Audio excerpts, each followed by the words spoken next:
Welcome to E69 news. 30 సంవత్సరాల నుండి పోడు భూములలో సాగు చేసుకుంటూ జీవనం సాగిస్తున్న భూమిలో ఫారెస్ట్ అధికారులు వచ్చి మా భూములను గుంజుకుంటూ ఆదివాసులను అరెస్టు కేసులు పెట్టడం, కొట్టడం చేయడం సరైంది కాదు. ITDA ధర్నా చేసి POకి పోడు భూమి సమస్య తెలపగా PO సర్వే చేస్తామని మాట ఇవ్వడమే కాకుండా 2 రోజులలో ఆ పనులలోనే ఉంటామని నమ్మబలికి సర్వేకి రాకపోవడం ఏంటి?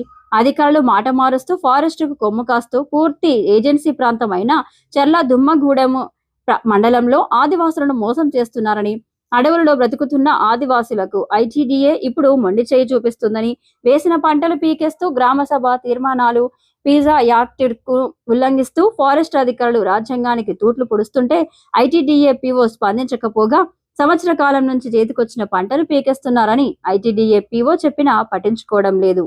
3 సర్వేలు వాయిదా వేయడం జరిగింది. ఇది చాలా దుర్మార్గమైన పరిస్థితి. ఇవాళ గడ్డోరుగట్టు గ్రామస్తులు చూసుకుంటే 95 నుంచి పోడు కొట్టుకొని సాగులో ఉన్నారు. అట్లాగే మామిడిగూడెం గ్రామస్తులు కూడా 95 నుంచి సాగులో ఉన్నారు.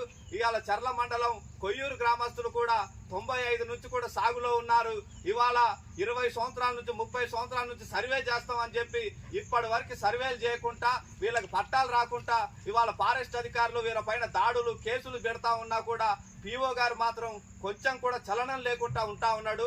పోయిన సోమవారమే నేను సర్వే చేపిస్తా అని చెప్పి మాకు హామీ ఇచ్చి ఆ దర్బార్ రోజే ప్రజావాణి రోజే సాయంత్రం 5 గంటలకు మీటింగ్ పెట్టి మీకు బుధవారం సర్వే చేపిస్తా, శనివారం సర్వే చేపిస్తా, శుక్రవారం సర్వే చేపిస్తా అని చెప్పి మాయ మాటలు చెప్తా ఉన్నాడు. అసలు గిరిజన ఆఫీస్ ఉన్నది, అసలు ITDA ఉన్నది గిరిజనుల కోసమా లేకపోతే గిరిజన నేతల కోసమా లేకపోతే ఫారెస్ట్ అధికారుల కోసమా అని చెప్పి రేపు జరగబోయే ITDA ముట్టడిలో ఖచ్చితంగా PO గారు సమాధానం చెప్పి చూడాలి. ఇవాళ గిరిజనులు ఎంతో నిరాశతోని కోటి ఆశలతోని ఇవాళ సర్వేకి ఇవాళ పోడు భూముల దగ్గర ఎదురు చూస్తా ఉన్నారు.